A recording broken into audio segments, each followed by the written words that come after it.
Swastiastu, halo Sobat Polri. Saat ini kami sedang berada di Taman Hutan Rakyat Mangrove yang berlokasi di Denpasar, Bali. Hutan mangrove ini akan menjadi venue bagi para delegasi untuk melaksanakan penanaman mangrove, yang menjadi salah satu kegiatan utama dalam pelaksanaan KTT G20.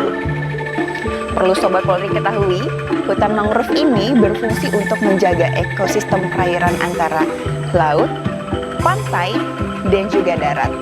Sebagai bentuk dukungan kita dalam pelaksanaan G20, mari kita bersama-sama dalam menjaga dan melestarikan hutan mangrove ini.